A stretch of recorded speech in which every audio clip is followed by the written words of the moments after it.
Oh, I would have thought this fire would warm the bones a bit more than this. But it doesn't seem as though this night's going to be a pleasurable one. It wasn't always like this, you know, the nine-tail winds and the dead soil.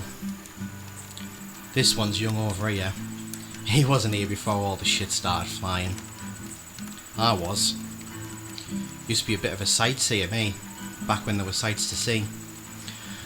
Travelled all over this land from shore to shore when there was grass, peace, ale to drink and weeds to pipe.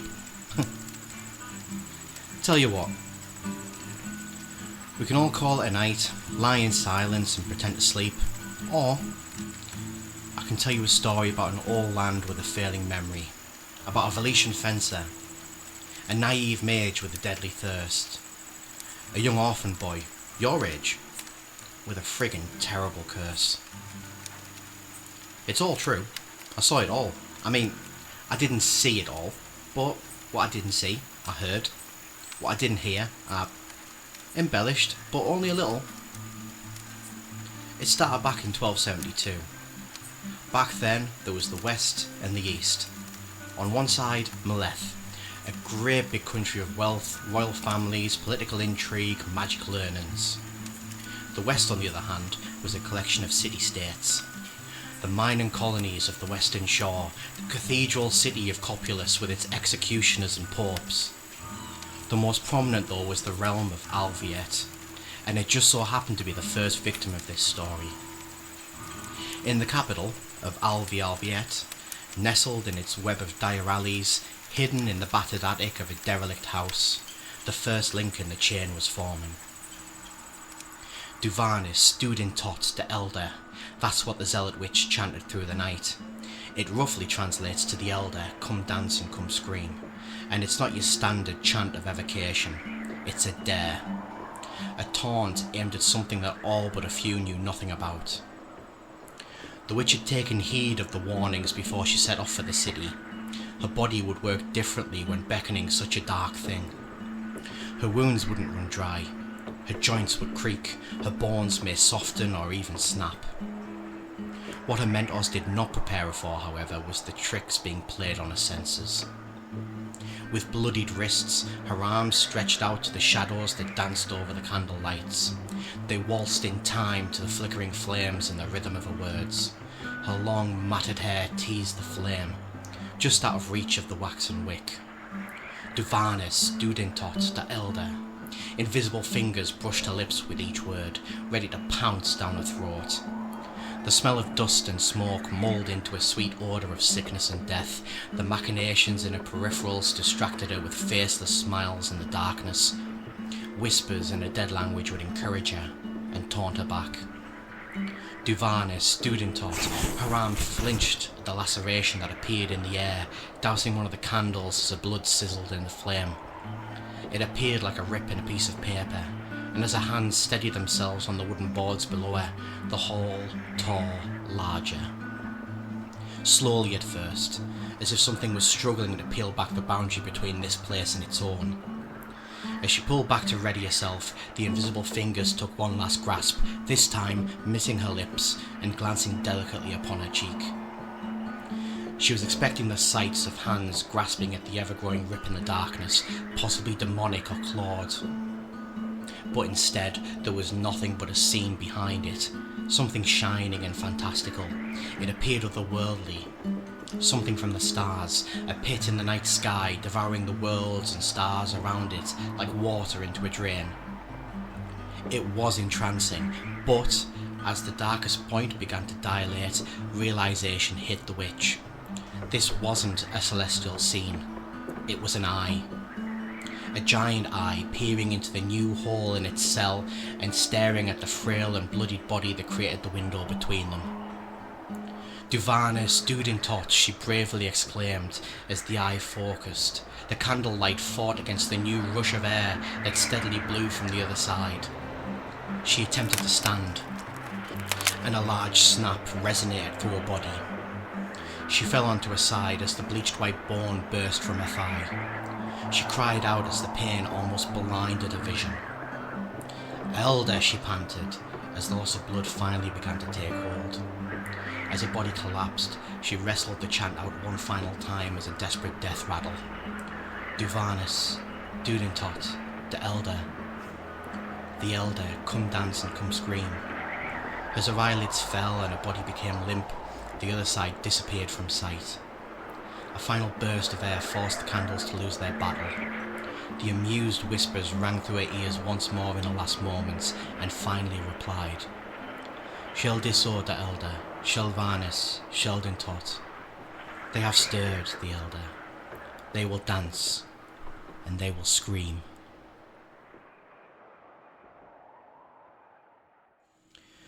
Well, barely a minute in, and we have our first death.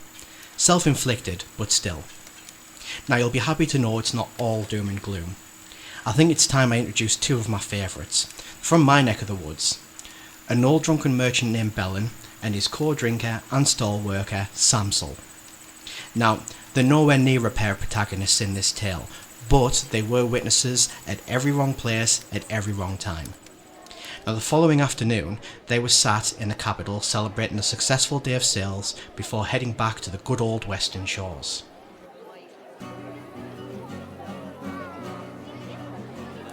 I've no time for your fuckery, Samsel. The stout merchant belched up the dregs of his tankard as he snapped at his employee, who had clearly nursed her own drink. A third of her pint remained in a cup. Now you'll drink that up, or I'm having it.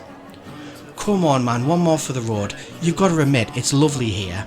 Samsel waved a cup in front of Bellin in an attempt to entice, before taking another pathetic sip. We've sold you wares, you've made a killing. We deserve to enjoy ourselves before we leave. You've been enjoying yourself too much, you little shite. Bellin pretended not to be tempted as he lazily brushed the cup away. Samsel chuckled. She knew it was only a matter of time that her boss would flag one of the staff for another round, and she cared little that it would be her round to pay for this time. If we haven't reached the western shores by tomorrow morning, we'll get caught on a busy trail and then we'll both get shafted for being late. Yeah, I get that, but we could set off in 2 hours and we'd still be well on our way to being early.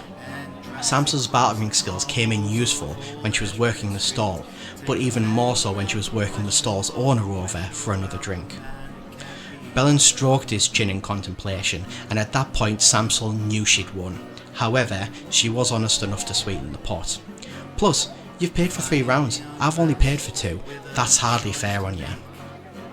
Bellin had already raised the attention of a bar hand before Samsel had even finished a pitch. If we get back late, and I get an earful, I swear to God, I'll throw you under the cart. After Samsel's initial victory, it was much easier to talk Bellin into a 7th round, and an 8th. It was at that point that Bellin got into the swing of things, and pissedly discovered that the outdoor tavern had a house special, which of course they had to try. They call this the Moran Ratless Samsel. Bellin had given up the service of the tavern staff, and had elected to harass the barman directly for these drinks. They differed greatly from the foamy beer that the two had been quaffing up to this point. Instead of a hefty wooden tankard, these drinks were in a slim yet tall cup made of hollowed out horn. The gold and bubbling beer was replaced with a thick, black, sugared spirit. They both should have known better by the name alone. I mean, the namesake Moran Ratless was a well-known and deadly variant of snake, which could go up to the length of 15 feet and would tower over any man, woman or child that was unfortunate enough to find themselves in the mountains. They both agreed that the sweet yet smoky concoctions went down a treat, but it didn't take long for the Rattlers to bite. The rest of the session was a haze, and it wasn't until the fresh night air of the streets hit them that they were on the way home, somehow without forgetting the horse and cart. The two agreed after a few ill-conceived shortcuts, leading to dead ends and moments of navigational loss, that they were indeed going to arrive home much later than planned. In the black of night, and still within the city streets, Bellin began to formulate several plausible excuses. You need to relax, Bellin, you just pissed us all.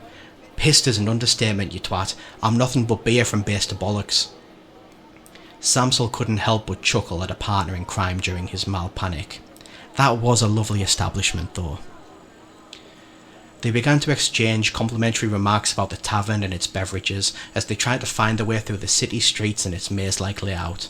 The conversation died somewhat as they found themselves in a massive, open square. The buildings around it were much more intricate and high class in comparison to the cramped terrace homes that they'd shambled through before. "This is the council square," Samsel exclaimed with relief. "We know where we are now. Look, that's the city chambers, and over there's the mayoral estate. That means..." As Samsel tried to reclaim a sense of direction, Bellin's eyes remained fixed upon the estate that his friend had pointed towards. He was sure he saw a glint of sorts upon the roof of the home, which was extravagant and covered in pale white stone and a healthy trellised vine. As he was about to lose interest and turn back, another small flash appeared. As he looked closer and slowly made his way towards the home, he saw a shadow moving slowly upon the tiles. Samsel, we need to find someone on patrol." Samsel pulled herself away from her drunken planning and looked to the estate. Her eyes, which were much sharper than her older counterparts, could see the shape with more clarity. White robes, metal boots, a barely visible mask. She grabbed her friend as he attempted to step away for help. "What are you doing?" Bellin snapped in a panicked whisper. "Someone's breaking into the mayor's house." "That's not a thief, Bellin." Samsel was as pale as a drained corpse, even in the dark of night. "It's an executioner." Bellin stopped wrestling and looked back to the figure, which now stood tall outside of a window slightly ajar. As he fought through the haze of the alcohol, his vision had eventually focused. He could see the white robes which swayed in the gentle breeze. The moonlight glanced off armoured silver boots and gauntlets, and an expressionless mask looked towards the two as they stared back in fear. A copulous executioner?" Bellin struggled to ask without stuttering. "We need to get out of here and let them do their thing." Samsel turned the cart and began leading the horse with haste. "Come on, Bellin, let's go home," she demanded. Bellin couldn't help but get one more glance before he followed in shock, but this time the cloaked figure had disappeared. Nothing remained other than the now fully opened window and its elegant red curtain playing with the breeze.